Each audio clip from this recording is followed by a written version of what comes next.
vamos iniciar sem muita leniência com o atraso, porque nós temos um teto muito rígido, porque nós precisamos entregar esta sala ao meio-dia 15 e mesmo tendo um pouquinho de atraso, a gente poderia protelar, mas se a gente protelar a retomada, a professora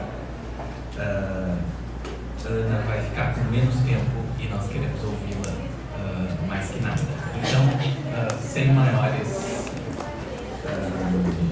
delongas, repetindo que nós precisamos entregar a sala aqui pontualmente, é uma satisfação contar mais uma vez com a interlocução e a contribuição da professora Ana Lúcia Liberato Tetamanzi com as nossas discussões aqui nessa terceira edição já do Fórum para a Integração do Ensino de Língua e Literatura. A professora Ana já aderiu, foi das que aderiu à primeira hora à nossa chamada para essa discussão de aproximação entre o ensino de língua portuguesa e literatura na escola e na formação docente, pois esteve conosco já na primeira edição. A professora Ana é professora da casa, ou seja, do Instituto de Letras dessa universidade, onde ela também fez toda a sua formação e tem uma atuação intensa e extensa no tripé da universidade, ou seja, atua fortemente em ensino de graduação e pós-graduação, em pesquisa e vigorosamente em extensão, particularmente sobre os temas de narrativa oral, história, identidade, modernidade, culturas populares, performance e ensino, e eu quero insistir numa via dupla, não apenas da universidade para vários cenários escolares e comunitários, como trazendo também agentes, participantes, gente desses cenários para o convívio interno da universidade. E isso é algo que é muito importante para os nossos interesses na discussão do problema da dissociação entre ensino de língua e literatura, porque também é um problema de dissociação entre a formação que a gente consegue oferecer na universidade e aquilo que acontece, sobretudo em escolas de verdade e outros espaços educacionais, lembrando que a educação escolar é o nosso tema principal, mas a educação acontece também em outras instâncias institucionais. E a Ana tem recentemente trabalhado com populações e com comunidades indígenas muito próximas do nosso campus, que simbolicamente e concretamente em termos de convivência podem estar muito distantes a ponto de não serem nem vistas. Então é uma grande satisfação que a gente vai poder ouvir a Ana nos falar sobre as literaturas não canônicas e o ensino escolar de língua portuguesa e literatura. Passo a palavra para ela. Muito obrigado, Ana, pela acolhida do convite.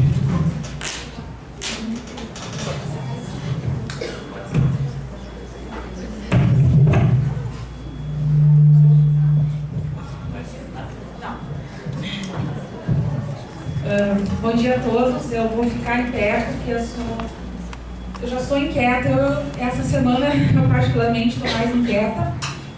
E a minha fala aqui, ela foi construída já há um tempo, desde que me convidaram. E ela mudou muito nessa semana porque, como disse o professor, nós somos sujeitos históricos, não é? E a cultura é tudo que envolve a nossa vida.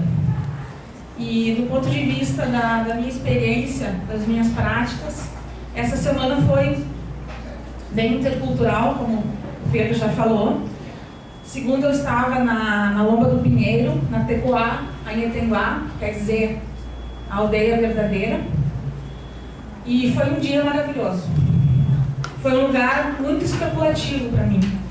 Eu tenho aprendido muito com essas pessoas. E é engraçado que tem 2 orientandos, doutorandos, e estão em Coimbra, e pegaram um táxi, disseram vindo do Brasil, e falaram, entre outras coisas, o Brasil não seria nada se não fosse nós termos chegado lá. Aí meus alunos disseram, mas tinha gente lá. Não, mas isso não conta, não era muito gente, né? Ele não falou assim, mas se não fosse nada. Foi muito coincidência também que eu tive um dia maravilhoso em que eu saí de lá, meu grupo de contadores de histórias, que é uma das coisas mais importantes que eu tenho feito na minha vida acadêmica, porque é onde eu aprendi a escutar. Embora eu continue falando muito, eu também continuo pecando, vice de professor, de falar demais, mas com os Guarani eu tenho aprendido a escuta, o silêncio, a contemplação e a poesia. Que é a minha interpretação que me levou lá a pensar que histórias eles contam, onde é que está a poesia. E a poesia está na vida deles. Quando eu estava saindo de lá, o professor Jerônimo me disse que a gente estava conquistando o coração daquelas crianças. E eu penso que depois de 500 anos, desculpe, com tudo que nós temos feito, enquanto civilização ou enquanto barbárie, eles dizerem que a gente pode conquistar o coração deles é o maior presente que alguém pode receber. E por quê? Porque a gente conta as histórias deles, porque eles se sentem autores. Eu vim para falar de autoria, eu vim para falar de voz, das literaturas indígenas e africanas. Eu vou falar das duas, não pensem que eu esqueci das africanas, mas é que eu só consigo falar a partir das coisas que fazem sentido, como disse o professor. E é o que todo mundo faz, embora às vezes não diga isso. Que elege seus cânones, faz as suas preferências, como se fossem universais, quando eles são históricos, são culturalmente circunscritos, contextualizados por suas histórias de vida, com as coisas que nos foram negadas ou dadas ou conquistadas.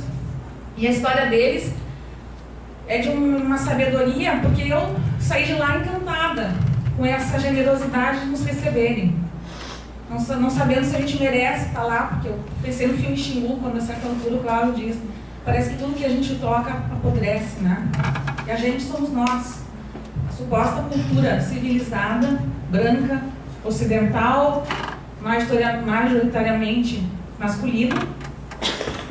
Bem, ele disse isso, mas aí no dia seguinte eu recebi um e-mail falando de um fato recente, talvez nas redes sociais tenham escutado, que é uma ameaça de suicídio, que não é, na verdade, um suicídio coletivo, mas é um povo que tem que provar que estava aqui, quando há muito mais do que 500 anos eles estavam aqui. É tão engraçado isso, né?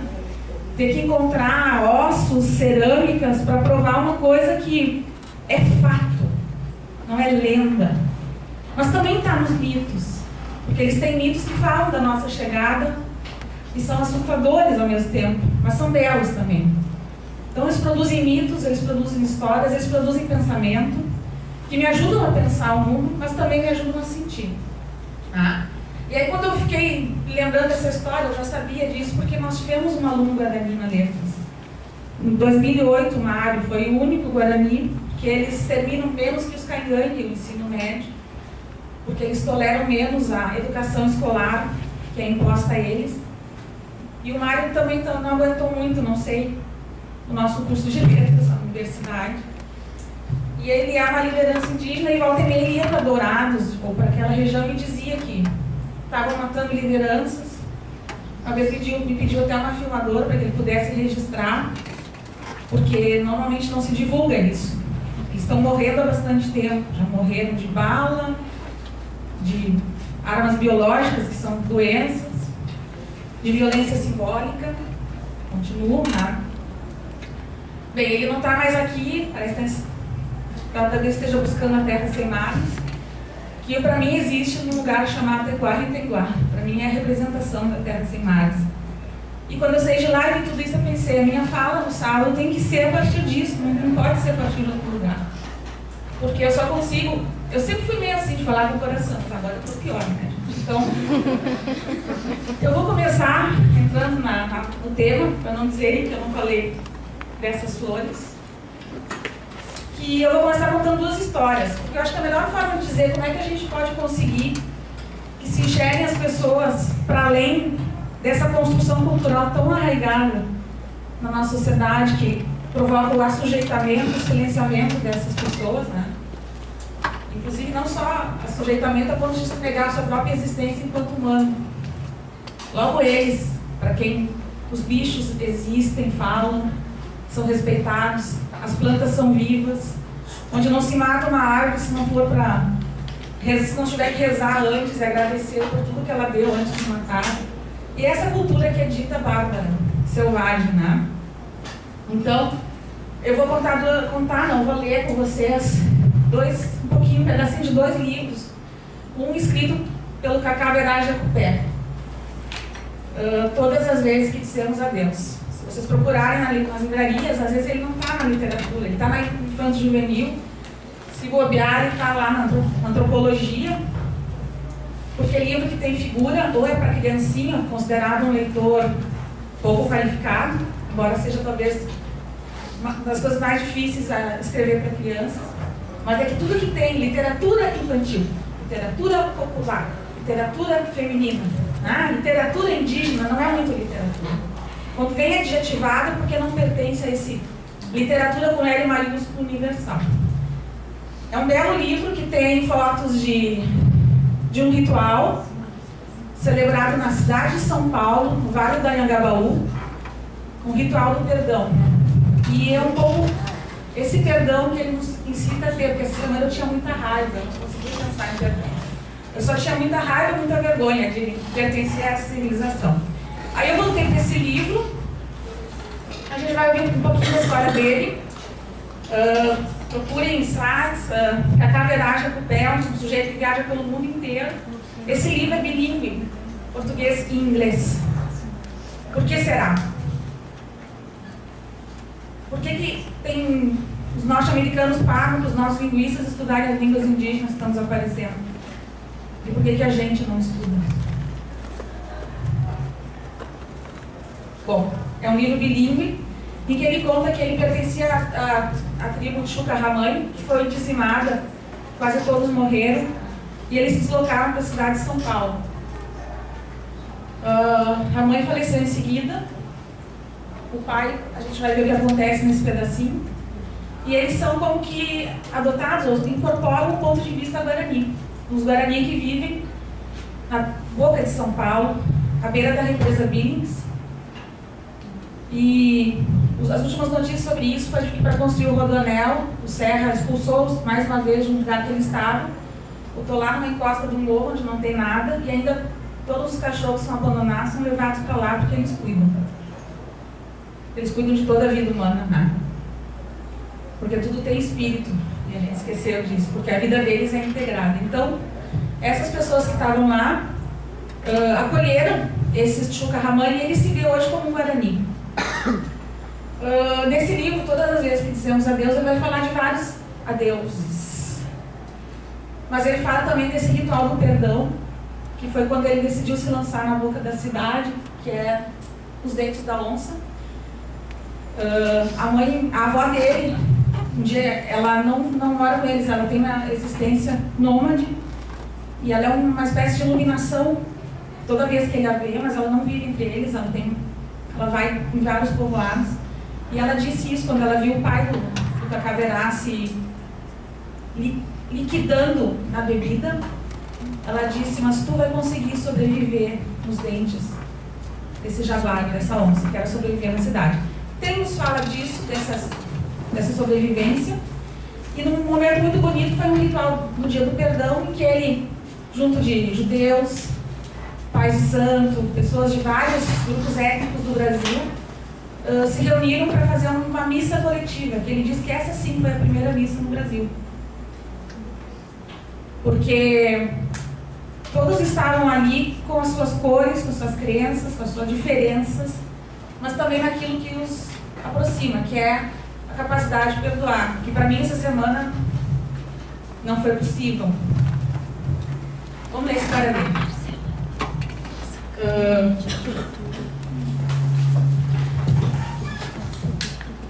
É esse lugar que ao nascer era uma mancha verde distante da cidade, em alguns riscos de gravata, 7 ou 8. Fez minha aldeia virar uma mecha verde, quase careca, de um bairro que inchava. Na aldeia havia algo de podre exalando da represa. Um dia chegou um senhor com os papéis na mão, dizendo que o lugar onde morávamos era dele, doado por Dom Pedro I. Filho, procure por esse tal Dom Pedro, que eu quero falar com ele, disse o pai. Estou procurando até hoje.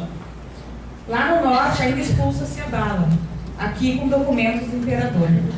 A sagrada trilha nos levou ao litoral, à aldeia de Peruíbe, das noites cintilantes, épocas em que eu descia o rio Perequê, caudalosamente negro, onde cada batida de remo nas águas brilhava para a luz, mesmo nos tempos sem lua.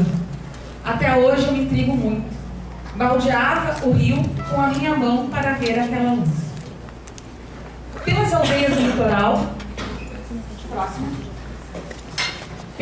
do litoral, ouvia histórias de séculos.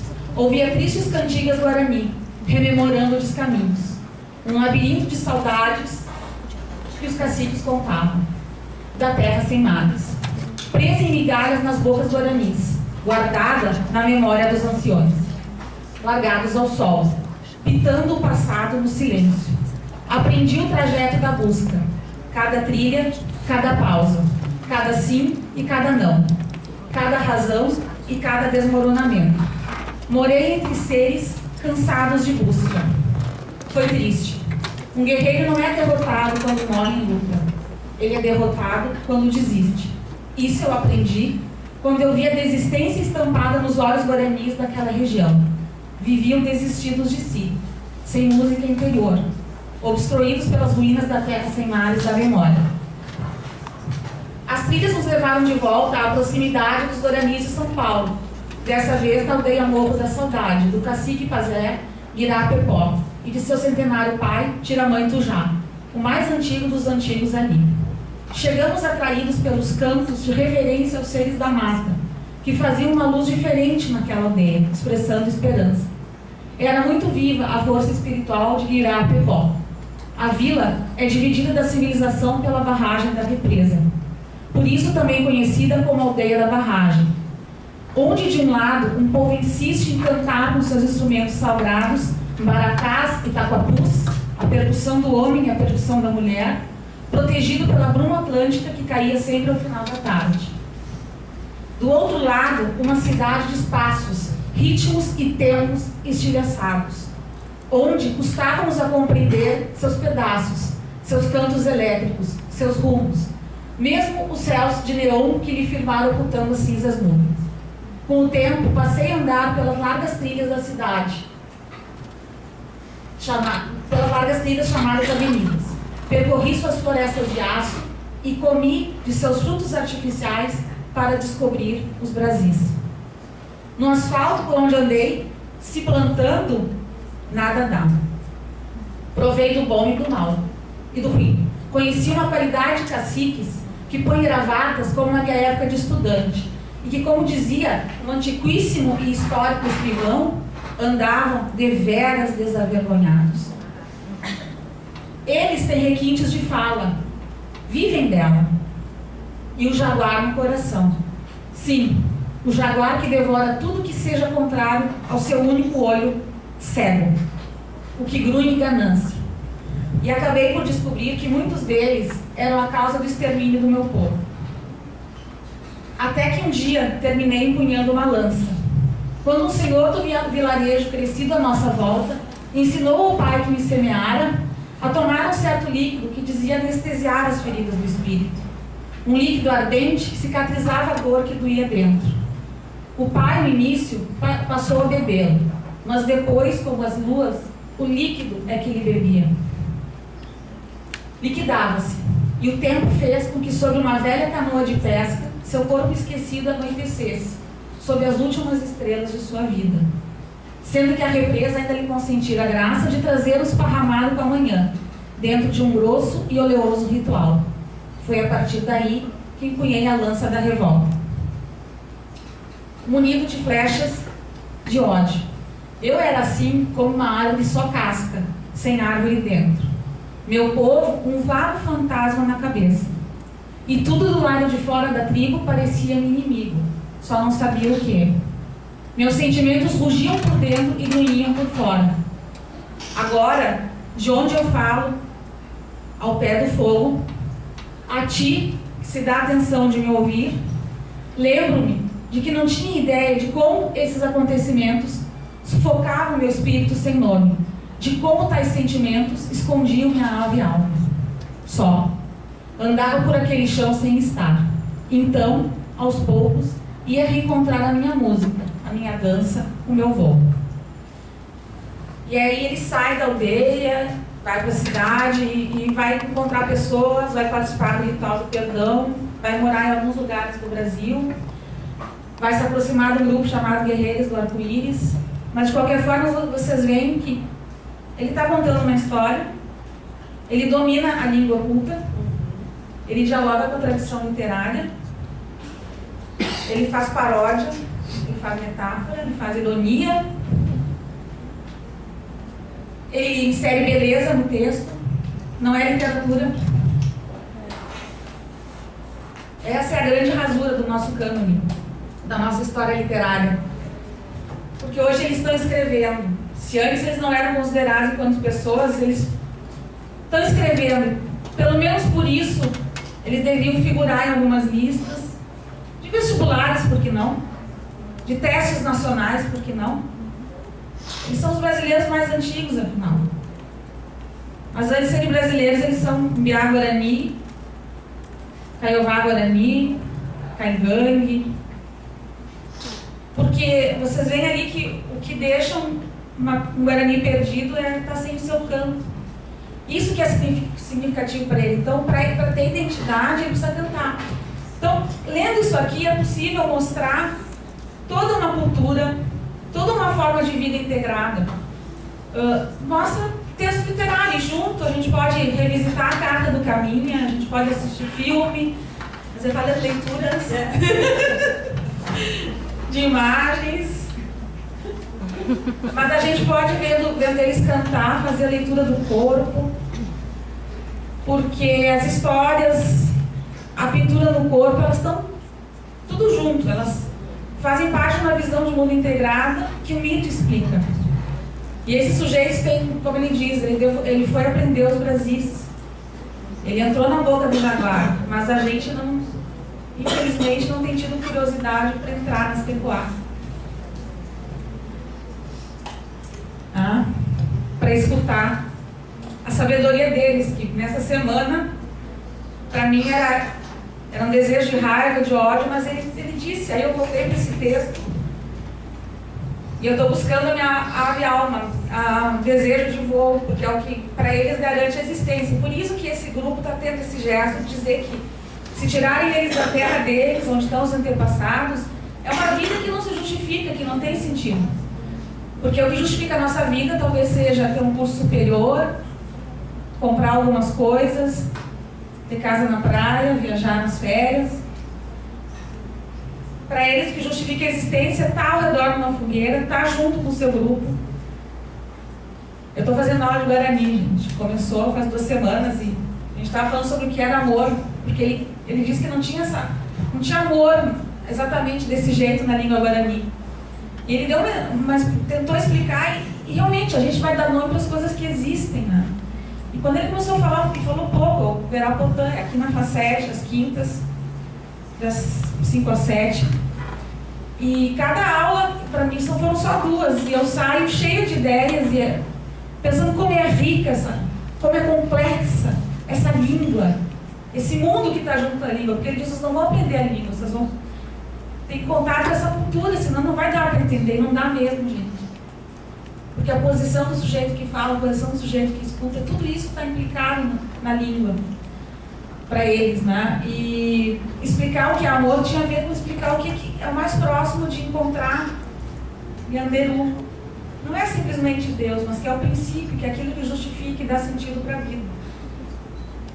Essas coisas que a gente às vezes perde, né? Que a nossa civilização tão fragmentada, que eles... Vocês têm que ver como ele descreve a televisão, a forma como a gente vive em caixinhas. Ele tripudia, dá risada, porque os guaranis foram convidados a fazer parte de uma... Eles fizeram papéis de índios num filme sobre Iracema. Eles fizeram papel de índio. O Guarani. Enfim, eu quero mostrar com isso, então, que esse texto tem os atributos para fazer parte, dialogar com o cânone da literatura brasileira e também para, a partir dele, se entrar dentro dessa mundivivência. Mas eu só estou podendo dizer essas coisas que eu estou dizendo porque eu pude escutá-los, eu pude estar junto. E tomara que mais gente possa fazer isso, porque eles ainda estão vivos, eles não desapareceram. E acho que a gente não deve passar a se importar com eles só quando eles estiverem extintos. Vai ser mais uma língua morta no nosso país, né? Se a gente fala da diversidade na floresta, tem que preservar o mico-leão, a arara, a onça pintada. A gente tem que preservar as línguas que, como Belo Monte, no Mato Grosso, estão sendo substituídas por mares de latifúndio, né? Que são espaços amplos, monocromáticos, quase parecem infinitos. Mas antes ali tinha toda uma diversidade de planta e de bicho. Esse dia, falando com uma pessoa sobre esse evento essa semana, ela disse: tá cheio de gaúcho lá, parece que os gaúchos gostam de onde eles vão tirarem o mato e substituir por uma paisagem mais... Maldade isso, né? Mas enfim, era uma ironia a respeito do fato de que esses que estão lá disputando as terras, que foram muitas pessoas que não tinham terra e foram convidadas a ir para lá, receberam atestados de posse sobre terras que tinham dono. E claro, agora tu coloca pessoas que já estão há um tempo, que foram autorizadas a estar lá, face a pessoas que tinham ido embora e começaram a voltar, porque tinha espaços que não estavam ocupados, não eram produtivos. Né? Mesmo entre os latifúndios tem muitos espaços não produtivos, porque eles são acusados de não produzirem nas terras deles. Mas eu acho que o que eles mais produzem é oxigênio, é muda, é felicidade e exemplos para nós. Vamos ver a segunda história que eu quero contar para vocês. Essa história, eu pensei muito no Miyakoto, mas ele disse: eu queria uma história que tivesse algo mais parecido. Aí eu fui para o Chinua Achebe, que não é um escritor que eu conheça muito, de língua inglesa, nigeriano, escreve em língua inglesa, e publicou um livro de ensaios, A Educação de uma Criança sob o Protetorado Britânico. Então também, a partir da história dele, eu vou tentar pautar algumas coisas que podem nos ajudar a pensar sobre esses silêncios e também sobre o assujeitamento das pessoas sob o colonialismo. Que não está só na África, continua aqui também, pelo que já deu para notar que eu estou falando, né? Vamos lá, então. Por exemplo, bom, aqui, esse texto é um dos ensaios em que ele fala sobre a sua vivência escolar, as coisas que ele lia, fala sobre o cinema, sobre as imagens que ele se acostumou a ter de África e do seu país na escola, e aí ele vai nos contar um pouco dessa história, então. Como é que ele foi se sentindo um africano, como é que ele se descobriu africano. Por exemplo, quando a Europa fez sua aparição na sociedade Igbo, ele é desse povo, Igbo. Passando dos relatos de viajantes para a forma concreta e alarmante de uma autoridade dominadora, o administrador distrital, os artistas do Mbari, logo lhe deram lugar em meio às figuras de argila, com seu capacete pontudo e seu cachimbo.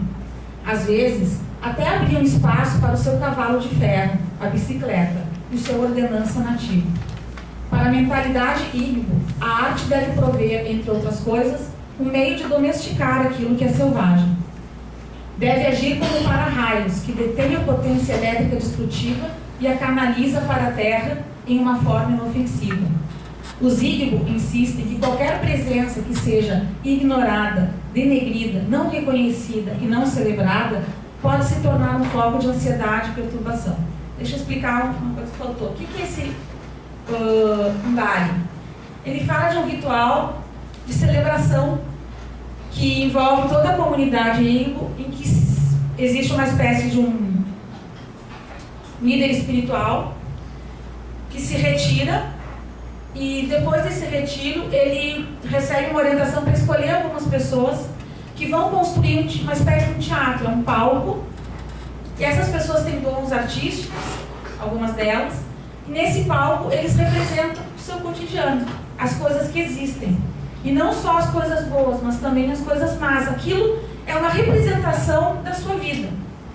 E o que ele está falando aqui, então, é que quando deixou de ser relato de viajante e começou a ser uma presença ostensiva, o colonialismo, esse povo começou a representar também o colonizador. E a explicação que ele dá, ele diz, pode parecer estranho celebrar uma coisa tão perversa como o colonizador.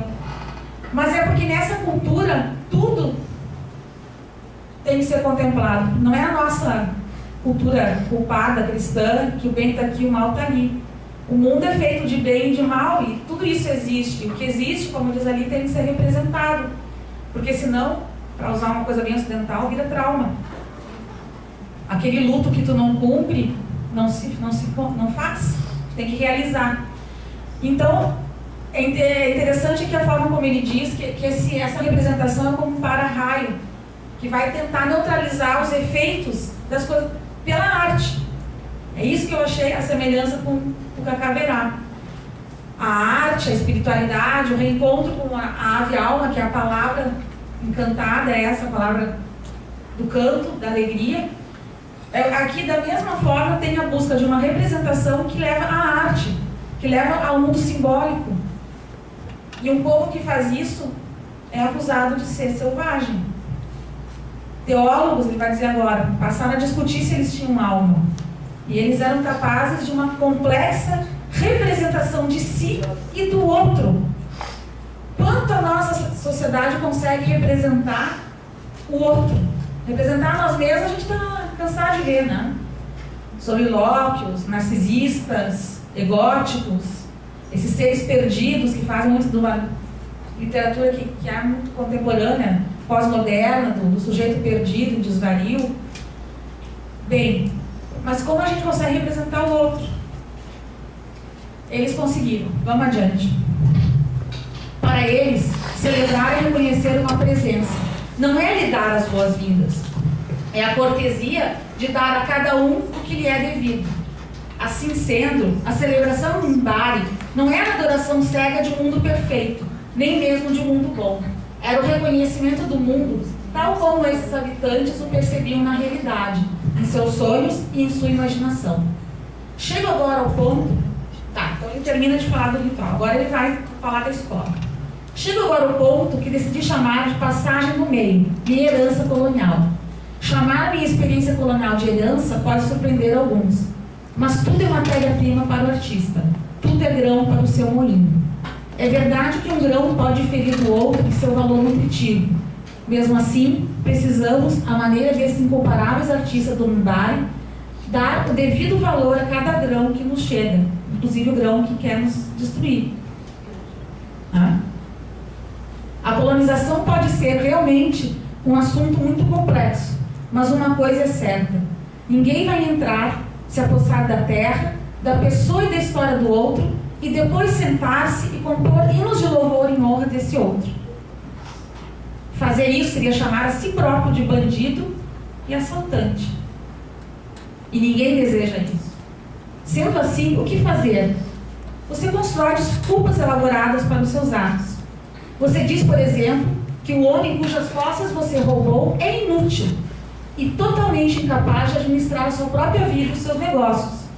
Se você está levando embora do território dele coisas valiosas como ouro, diamantes, você prova que ele não as possui Nós possuímos, no sentido exato da palavra.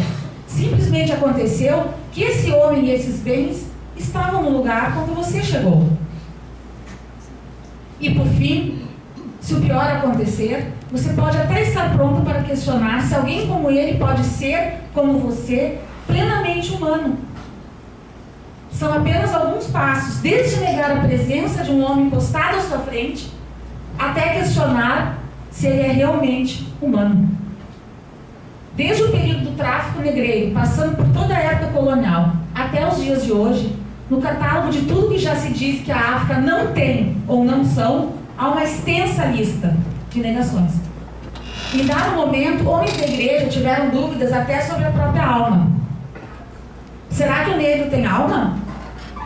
Papas e teólogos debateram essa questão por algum tempo. Extrema relevância, né? Atributos menores, tais como cultura e religião, foram debatidos extensamente por outros e, de modo geral, descartados no que se referia à África. Parecia inimaginável haver uma história africana. Sem escrita, como é que vai ter história? Frequentei uma escola em que seguia o modelo das escolas públicas inglesas. Nela, eu li muitos livros ingleses. As Aventuras de Tom Sawyer, A Ilha do Tesouro, ele cita. A África era um enigma para mim. Eu não me via como africano naqueles livros. Eu me colocava do lado dos brancos contra os selvagens.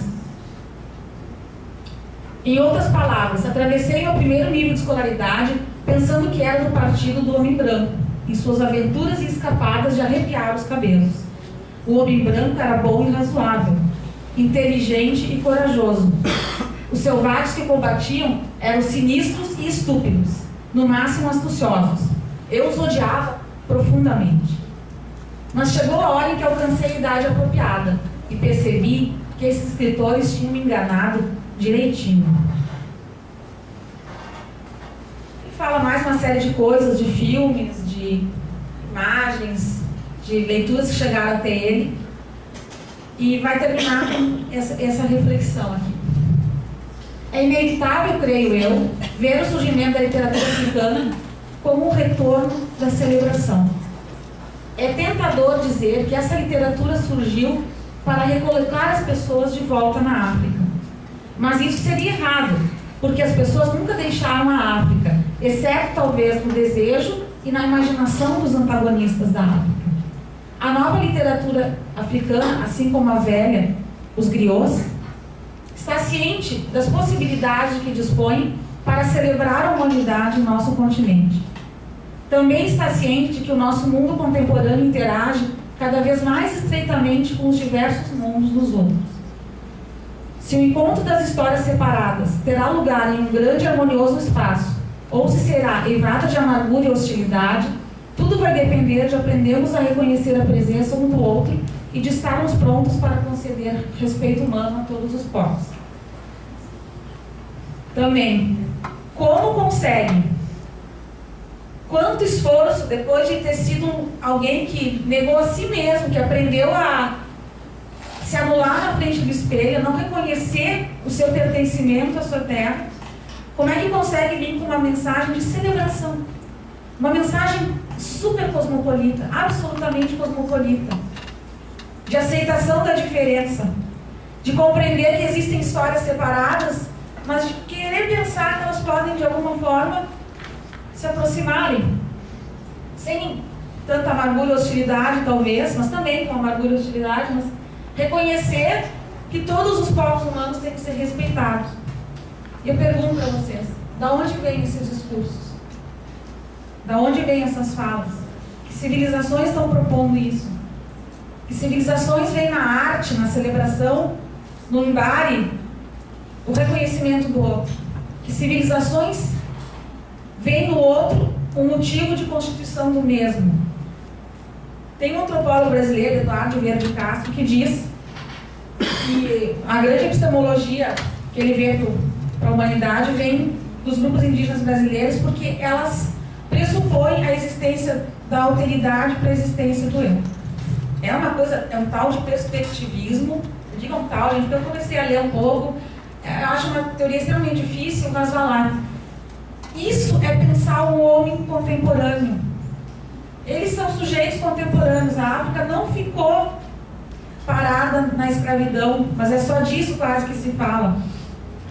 A África tem inúmeros reinos, inúmeros povos como os Igbos, inúmeras línguas. Teve escrita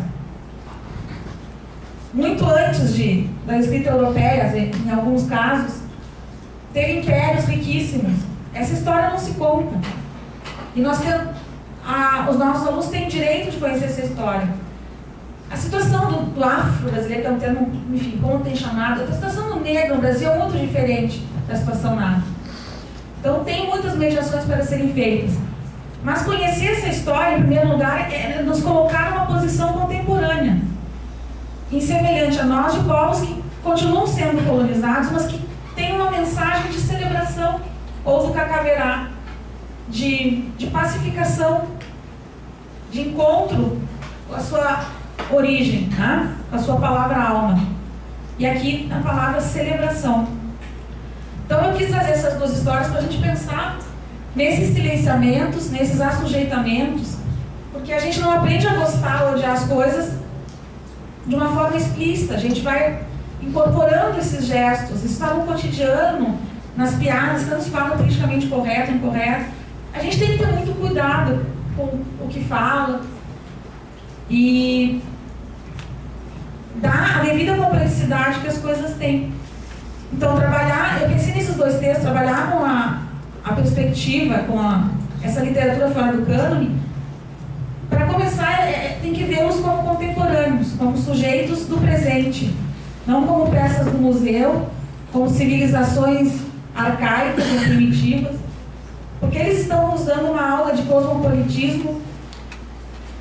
Não vou usar globalização, porque a gente é muito gasto, mas de observação da complexidade do mundo, que é uma necessidade do homem contemporâneo e que passa por vias estéticas. Tem mais um pouquinho que eu gostaria de mostrar.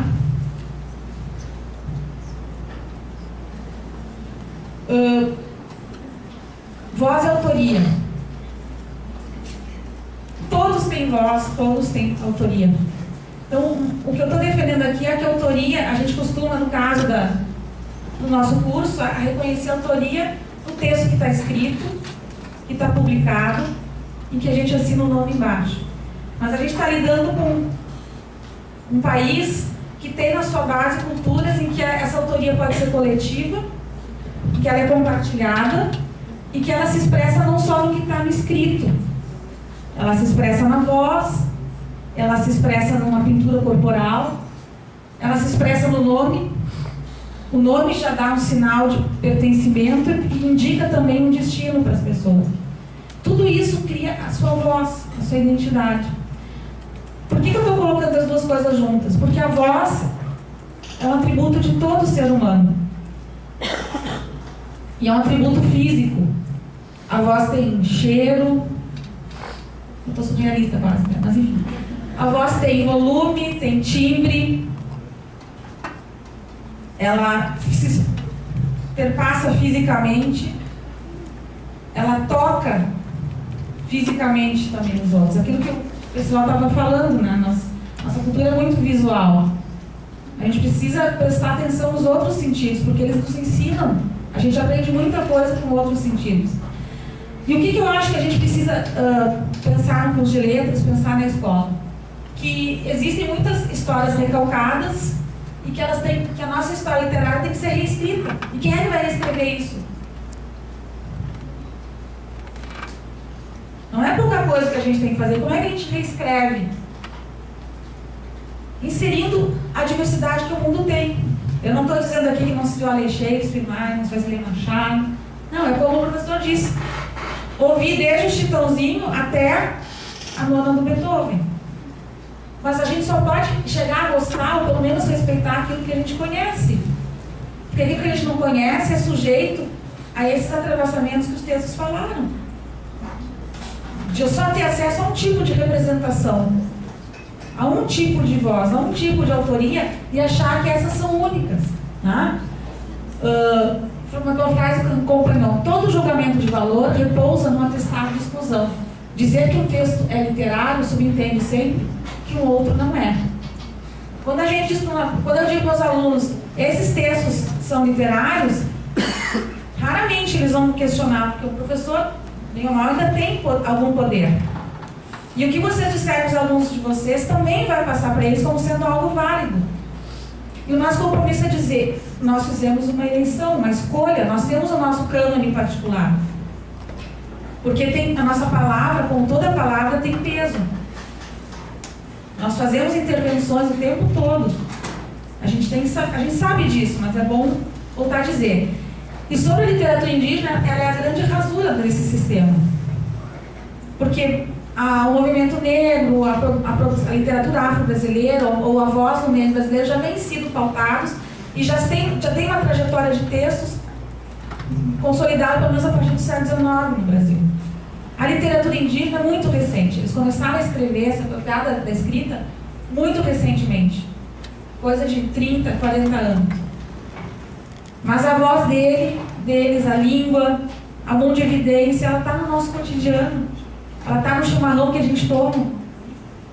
E a gente ignora isso. Então, essa é a grande rasura que a gente tem que começar a dar conta. Espaço de enunciação e visibilidade de vozes e autorias. Então, aqui eu cito Bourdieu, Bakhtin, mas para dizer que o que faz existir uma palavra é essa voz. E essa voz ela é circunscrita socialmente. Portanto, tudo é sujeito de disputas. Tudo que a gente faz está sendo mediado, avaliado. Tudo tem um lugar. A voz ela tem um lugar de procedência que se dirige a alguém também. Então, quando a gente fala de o que existe, a gente tem que ter noção que a gente também está excluindo muita coisa. E o nosso papel talvez seja complexificar, diversificar a enunciação. Mostrar que existem vários tipos de vozes de autorias. Não sonegar esse direito. Eu pensei em parodiar o Antônio Cândido, direito à literatura, eu pensei em direito à autoria e direito à voz. Porque as pessoas têm direito de ser alfabetizadas, ter acesso ao melhor da cultura ocidental, mas elas também têm que ser alfabetizadas em outras linguagens, em outras raças e outras culturas, né? Bom, aí eu brinco com a ideia de etnotexto, porque a gente lê sobre cordel, sobre literaturas populares, e tem até pessoas que trabalham com esses textos que dizem que eles são etnotextos. Que eles devem ser estudados como textos que ajudam a pensar uma cultura, um lugar... Quanto? Tá, lugar de origem. Bom, eu fico pensando na fala da Regina Dal Castanhet, que é uma professora da UNB. Tem um grupo de pesquisa que há muitos anos está fazendo levantamento do romance brasileiro contemporâneo. Um trabalho exaustivo, quantitativo e qualitativo. E ela conseguiu produzir alguns dados que estão disponíveis no site do grupo dela, junto à UNB, Universidade de Brasília, grupo de estudos de literatura brasileira contemporânea. E ela diz o seguinte: 90% dos autores, ou dos personagens, ou dos narradores dos romances produzidos no Brasil nos últimos 20 anos são brancos, são homens, são de classe média, moram na cidade. Isso não é etnotexto também? Eles não estão falando de um tipo de cultura, embora nem todos que escrevam sejam dessas culturas, mas que tipo de alteridade, que tipo de diversidade humana, social, racial, cultural se tem acesso? Ela pegou as grandes editoras, ou seja, é muito monocromático, monolíngue, monocultural. E são dados. Porque a gente pode ter essa impressão, mas ela não tem mais essa impressão. Ela produziu dados. Eles têm um programa de computador que estão disponibilizando acesso em rede. Tu pode fazer combinações. Eu quero uma autora mulher e ver quantos personagens mulheres tem no livro uma autora mulher. Aí o programa mapeia esses dados. São dados. Não é especulação, não é de bandeira militante. São dados. Não é uma impressão, é um fato histórico de quem se fala nesse país. Quem é que fala nesse país? Para quem se fala? Já vou terminar. Eu vou terminar com Escutando Vozes. Tem mais coisa, mas chegando até aqui eu já acho que eu cumpri minha parte. Eu tenho escutado vozes. Não acho que eu esteja esquizofrênica. Talvez um pouco. Porque se, como disse Machado alienista, se achar que o mundo do jeito que está é bom, eu prefiro ser esquizofrênica. Mas Carolina Maria de Jesus, ela é uma personagem fundamental da literatura brasileira, porque ela foi um marco. Em 59, em São Paulo, uma catadora, hoje recicladora de lixo, seria dita, queria ser escritora. Um lugar que não estava destinado para ela, que a família dela não pautou, que a sociedade não previu, que a pouca escola que ela frequentou sequer imaginou. Ela escreveu um livro, Quarto de Despejo, que é muito citado como um marco dessas novas autorias, dessas outras vozes, que veio à luz pelo trabalho de um jornalista e toda uma discussão se ele alterou o texto, se ele corrigiu, não corrigiu, já teve outras edições, já se pensou sobre isso. De qualquer forma, ela disse o seguinte: hoje eu estou com frio interno e externo. Eu estava sentado ao sol escrevendo e supliquei: ó meu Deus, preciso de vós. Preciso de vós. Para ela, a escrita era uma forma de se comunicar, era a necessidade de representação que ela tinha. Ela podia contar história, ela podia ouvir samba, fazer fofoca como as vizinhas dela, ela ficava lendo o que ela recolhia do lixo e produzindo literatura. O vocabulário pode ser simples, ela tem algumas incorreções do ponto de vista da norma culta? Tem. Mas ela tem a qualidade especulativa, como disse o professor antes. Ela busca beleza, mesmo estando numa realidade, num entorno tão pouco suscetível de beleza. Tá? E ela precisa de voz, ela precisa de expressão. Happy Wood, conhecem? Sujeito do rap, que é uma manifestação musical, mas também profundamente narrativa, discursiva, que o sujeito se coloca, assume que tem nome, sobrenome, origem social, está falando para os manos, mas não só para os manos, porque eles sabem que tem Zona Sul e centro de São Paulo, e Zona Sul, Rio, sejam lá quem forem os manos, né? Tem mais gente escutando. E ele diz: eu estou com o microfone, é tudo do meu nome. Então não é mais o antropólogo, o escritor da Zona Sul, que vai fazer uma etnografia e vai escrever sobre uma realidade que não é sua. Que pode também. Eu às vezes penso: poxa, por que eu tenho que ficar falando dos Guarani? Eles que têm que falar, eles falam muito melhor que eu. Bom, mas se eu não falar, eu estou deixando também de compartilhar e de fazer a minha intervenção. Então, mas eles têm voz, sempre tiveram. A gente é que talvez não estivesse pronto para escutar, né? A Jandira. A Jandira é uma poeta da Restinga. Isso que o Pedro falou antes, meus trabalhos, antes de trabalhar com os Guarani, eu escutava histórias de pessoas comuns, porque eu aposto que essas pessoas têm histórias para contar e têm beleza nas histórias delas. Aí a gente conseguiu publicar um livro, até agora o único, com os poemas da Jandira, que aparece na sua foto de casamento. É uma senhora negra, que estudou só até a 4ª série, frequentou várias oficinas, normalmente promovidas na época que a prefeitura tinha uma descentralização da cultura. Ela ganhou alguns prêmios, mas ela tinha os poemas todos organizados, assim, cadernos. Ela escrevia cartas para outros escritores. Gente, carta, coisa mais linda, assim. Um monte de cartas escritas à mão, se correspondia com escritores. E aí nós conseguimos, então, ela teve a generosidade, e ela não falava muito nos nossos encontros, outros falavam bastante, mas ela escrevia. E então, Espírito Flutuante é o livro dela. Junto, por questões de viabilidade, a gente publicou um outro poeta da Restinga, que é o Alex Pacheco, que não terminou o ensino médio, trabalha como catequista, Ele coleciona e lê dicionários e enciclopédias. Ele escreve aqui poemas que vão da ode, do rondó, do madrigal, até o haikai. Arranha um latim macarrônico, mas não interessa. Ele dialoga, ele é multicultural, ele é bem diverso em si mesmo. Aí a Jandira escreveu o seguinte: gostaria de ser livre, andar descalça, cabelos soltos ao vento, gritar bem alto no livre, livre como o vento, vento que empurra a nuvem, nuvem que faz a chuva, chuva que molha a terra, terra que nos dá fruto, fruto que mata a fome. Quero ser livre e correr, como se tivesse asas nos pés. Não tem desejo de beleza aí? De liberdade? De criatividade? Para terminar, o Mário Careim Moreira, nosso ex-aluno de letras, nas minhas conversas com ele, uma das coisas que me chamou a atenção sempre foi a presença dos passarinhos, do canto. E um dia ele disse: o canto move a minha vida. E eu...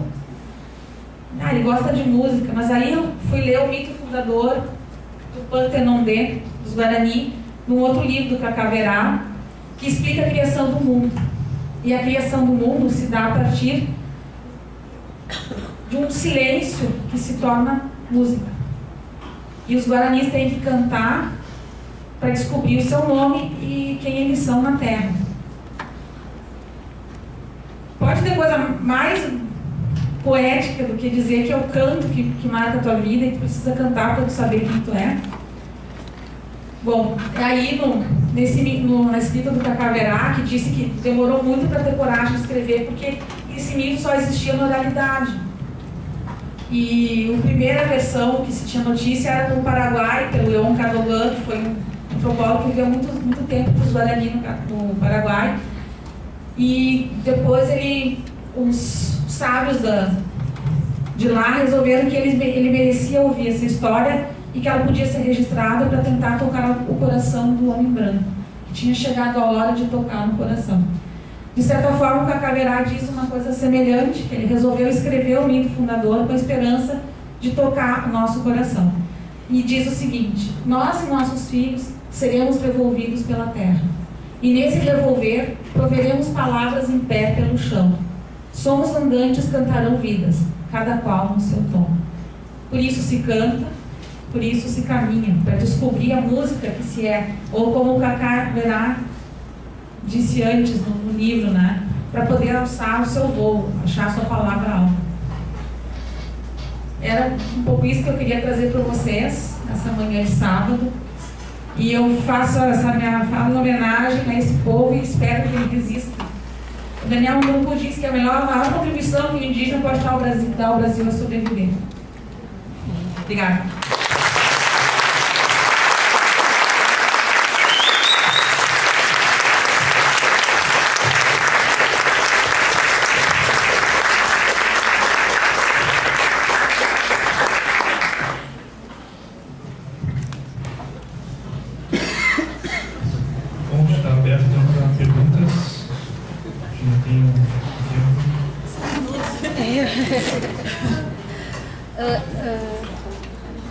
É que a gente tem um tempo super curto, assim, mas eu queria avisar todo mundo então que as oficinas são de tarde, a partir das 10 para as 2 na FACED.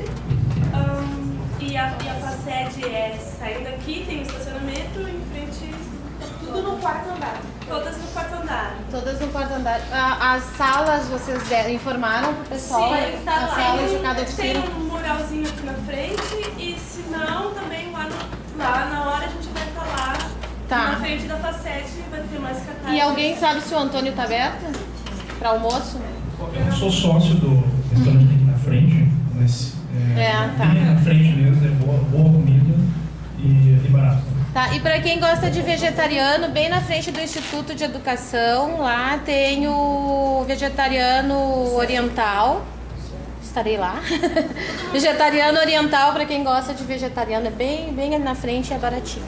Todo mundo sabe se orientar aqui na universidade? Se não, pede ajuda aí, que a gente leva você. Tá, ok. Tá? Pergunta? Ana, eu queria mesmo, também em função dessa coisa toda dos Guarani... Guarani Kaiowá ou Guarani Kaiowá, professora? Kaiowá. Então, assim, sempre me identifico muito com as tuas falas, com as posições em relação a isso. Então, assim, o que está acontecendo agora? Tá todo mundo na internet, todo mundo publicando. Exata, essa é a questão. Todo mundo agora é Guarani Kaiowá. Então, essa é a questão, assim. Sim, eu tô na campanha, tô me manifestando, tô ajudando, tô compartilhando, tudo legal.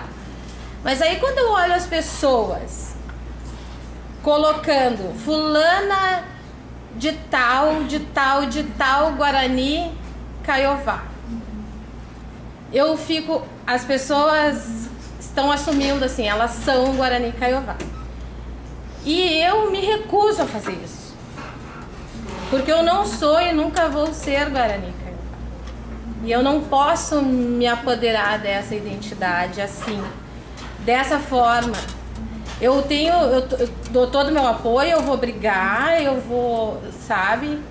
Mas eu não sou, eu sou uma pessoa da cidade, da periferia. A minha identificação é muito mais com a periferia urbana, né, culturalmente. Então, assim, isso é uma coisa que me preocupa.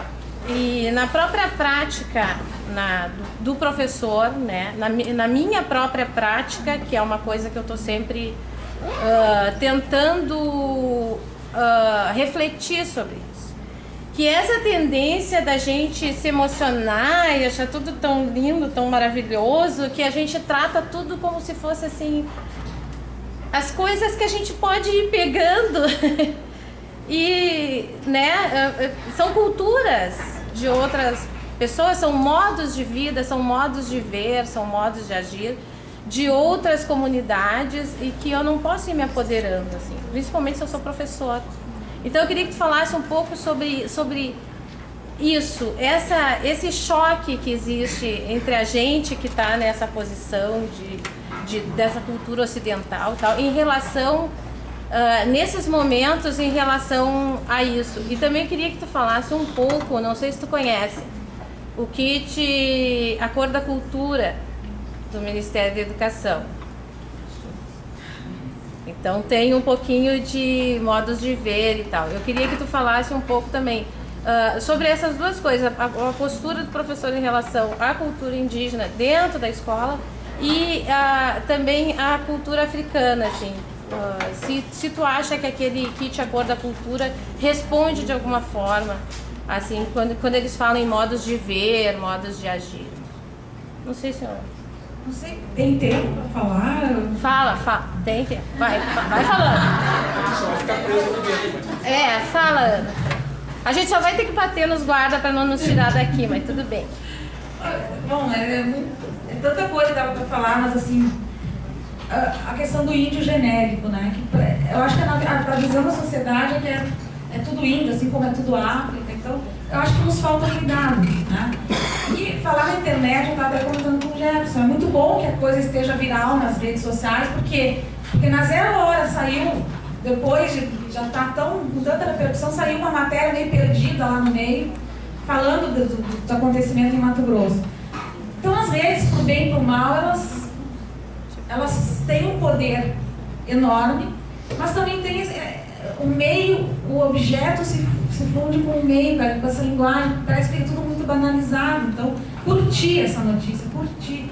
A gente curte tanta coisa, né? As baleias encalhadas, o cachorrinho que foi maltratado. São coisas que têm peso e densidade distintas e vira tudo uma amálgama, né? Uma banalização. E justamente essa questão de todo mundo se dizer Guarani. Num sentido talvez meio de blague, o Eduardo Ribeiro de Castro diz: no Brasil todo mundo é índio, até que não é. Mas ele está falando de um processo histórico, do fato de que muitos homens brancos com mulheres indígenas, isso foi a base dos primeiros séculos de formação, que não pode nos traduzir hoje nem na cultura, nem no fenótipo, mas que quem pode dizer que não tem sangue indígena no Brasil, né? Então, no sentido não de facilitação, mas de reconhecimento de uma parte de nós, que é bacana, mas aí eu acho que essa facilitação vai um pouco dessa coisa do o que está no momento, o que está na mídia, e outra coisa, uma ideia que historicamente a gente tem de que o índio tem que ser meio tutelado, até hoje é assim. Ele é tutelado, ele precisava ser evangelizado, ele precisava ser sensibilizado, e tem muita gente que pensa assim até hoje, não, eles têm que virar branco. Não, eles têm que continuar sendo indígenas até, indígenas, que é como eles se entendem. Essa é a virtualidade, e nós somos outros, mas se a gente puder aprender com eles, isso é o que eu estou tentando dizer, que para mim tem sido uma experiência maravilhosa, porque eles são povos que contemplam o outro para serem o que são, e nós não. Nós tendemos a excluir, a exterminar o que é diferente. Então, acho que é um pouco isso. Sobre o kit, eu acho que como toda coisa que vem pacotão, assim, vem massiva, tem alguns equívocos, né? E tem algumas virtudes.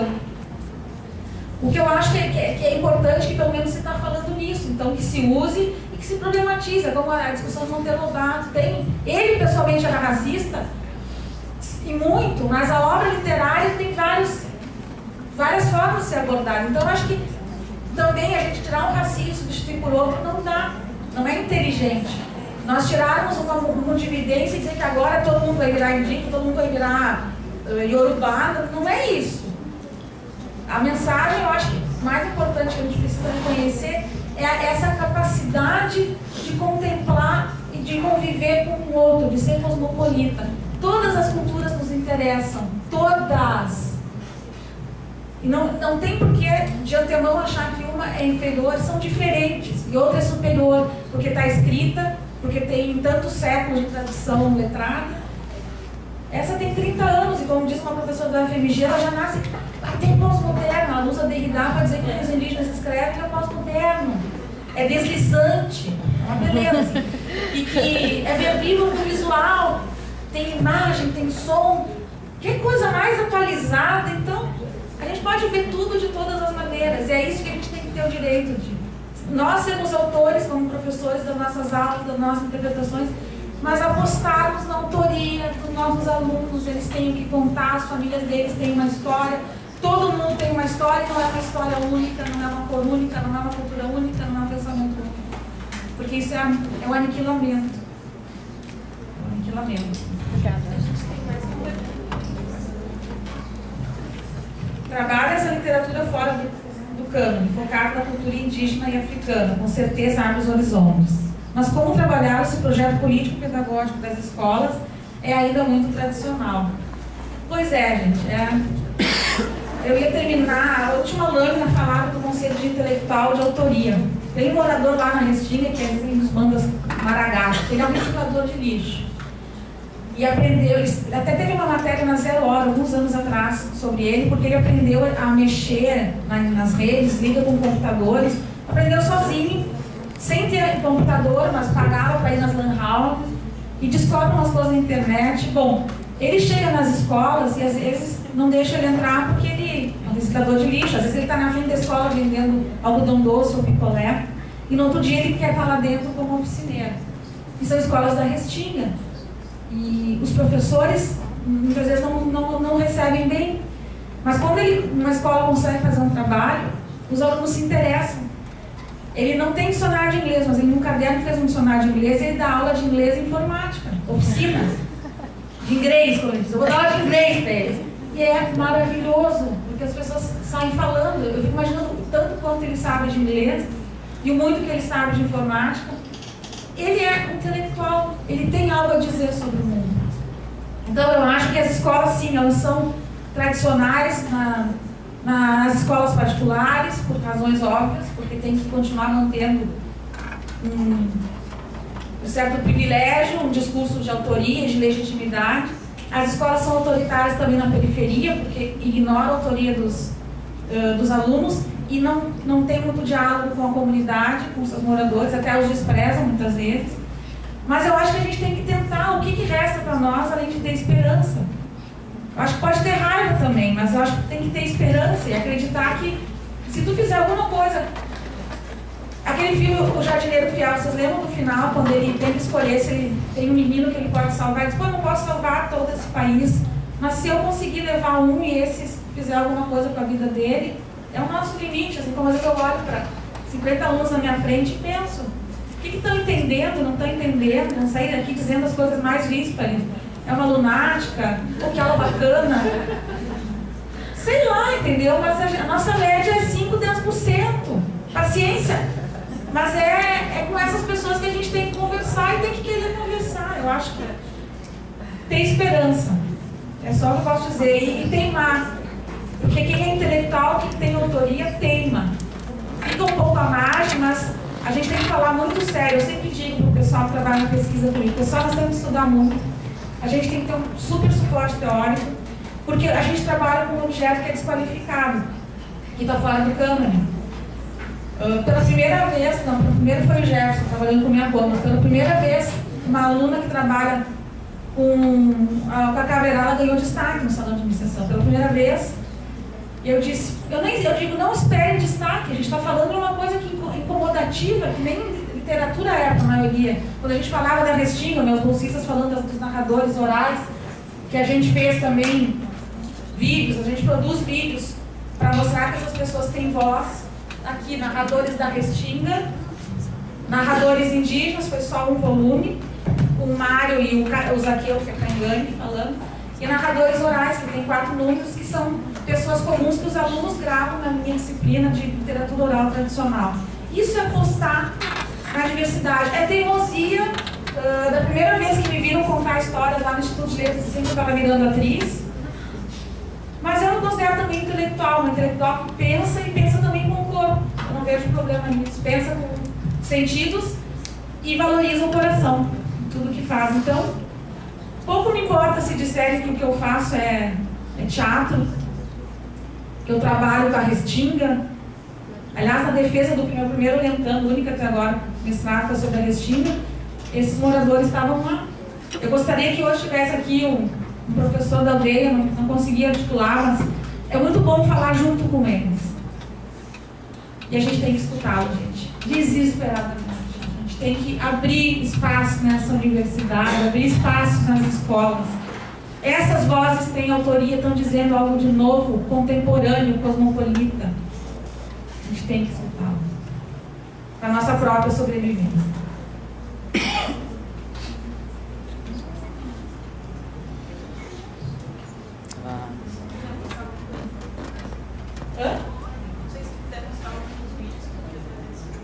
Não, deixa eu falar.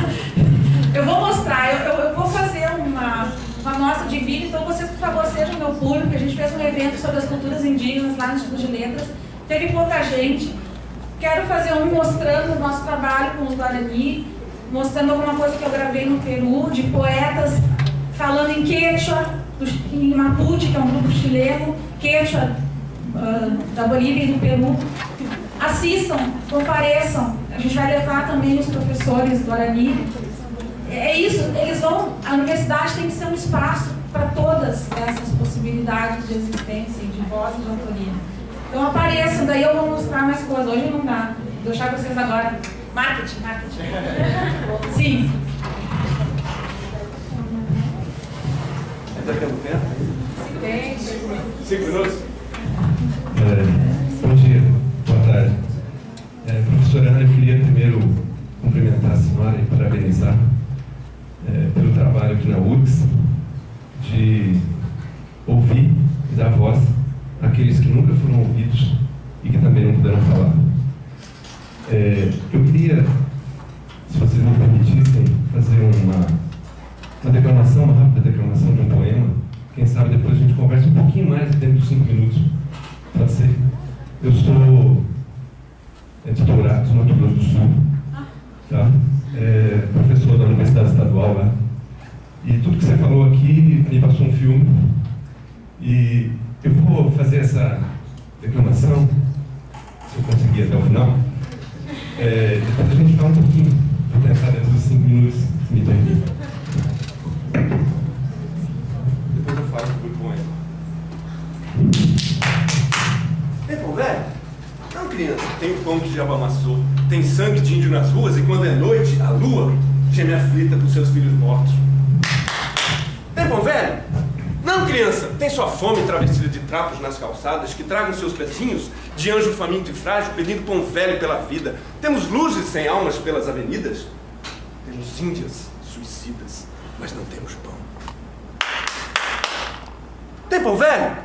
Não, criança, temos computadores, radares, temos mísseis, canhões, usinas nucleares, mas não temos pão. Tem pão velho? Não, criança. Tem o pão que o diabo amassou. Tem sangue de índio nas ruas. E quando é noite, a lua geme aflita por seus filhos mortos. Tem pão velho?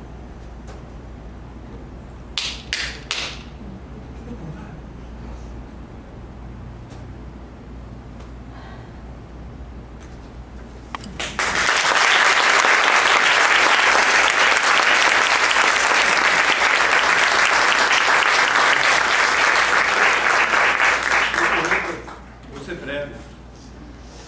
Só falar desse poema.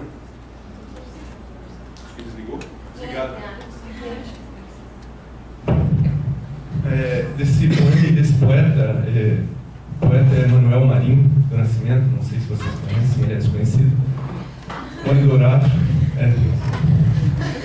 Ele não é tão desconhecido, na verdade, é inclusive amigo meu, poeta da cidade. E esse poema, a primeira vez que eu encontrei Manuel foi em 91, acho, e que ele declamou esse poema e eu disse: Manuel, de onde você tirou? Como é que é isso? Vou falar um pouco também da minha história, quer dizer, eu sou paulista, fui para o Mato Grosso do Sul em 87 e fiquei lá, estou lá até hoje e sou paulista, mais um mato-grossense que gosta de existir. Adoro aquela terra e adoro conviver aí. Mas aí o Manuel me contou como que é isso e eu também não entendia, porque em São Paulo nós já eliminamos estirpamos todos os índios, né? Não tem mais nada lá, sobrou lá. Agora no Mato Grosso do Sul tem muito índio.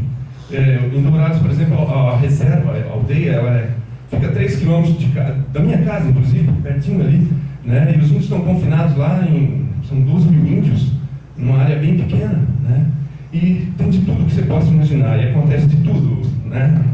Mas se vocês quiserem, a gente pode até contar um pouco, porque eu tive um trabalho dentro da aldeia com recuperação de mitos indígenas.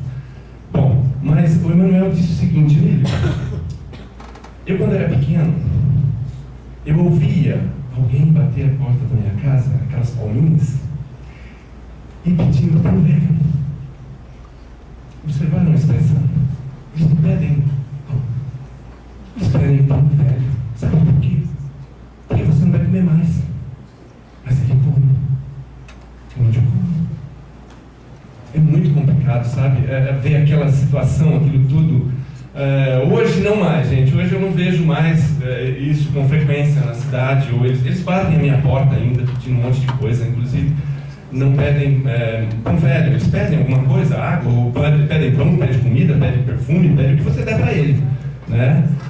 Mas o Emanuel falou: é isso que eu vejo, é isso que eu escrevi, né? E tem um outro muito bonito também sobre Índia Velha, né? Esse eu não me lembro no todo, mas é muito bonito porque ele termina dizendo que o amor da gente indígena foi embora junto ao rio quando os brancos chegaram, né?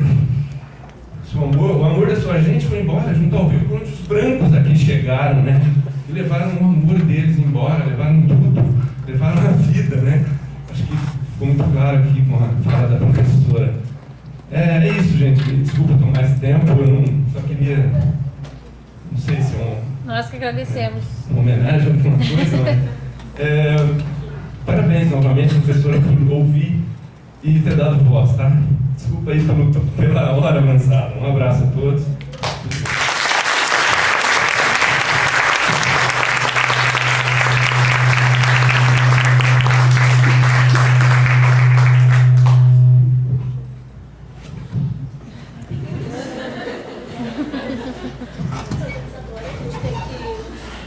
Organizador. Tu vai bater nos... Tá, pergunta rapidinho. Não é uma fala. Acho que Da mesma forma, um reconhecimento pelo modo inspirador com que tu te pronunciou hoje. Eu vou ler só uma coisa que eu fui escrevendo enquanto tu foi falando e enquanto...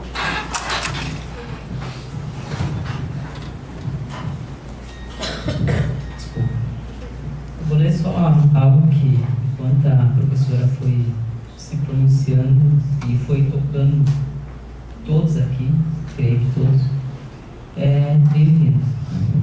E eu acho que, não sei se eu tenho alcance para fazer essa homenagem, mas vou aproveitar a oportunidade.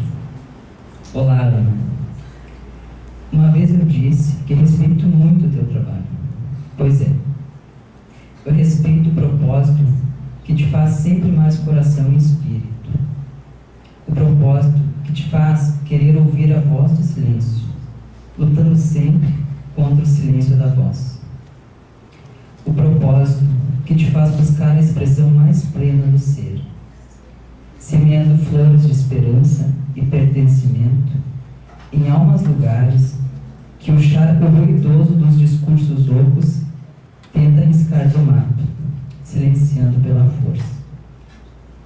Obrigado por nos fazer acreditar que há sempre um lugar repleto de propósito em nós e no outro, despertando as potencialidades do espírito alcançado de nunca poder pertencer e ser. Obrigado.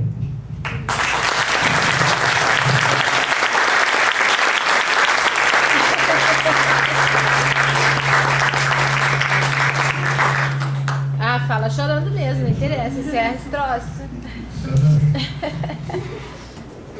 Não sei. Bom, então, queria agradecer então a presença da Ana, muito obrigado, Ana. E dizer que a gente fica muito feliz e contente de ter escutado que, bom, tô ficando emocionado. Então, sempre dá choradeira no fórum, não é novidade, né? Então... Só que não é o São Severino dessa vez. Voltamos então 10 para as 2, por favor, 10 para as 2, para dar tempo de fazer as nossas oficinas.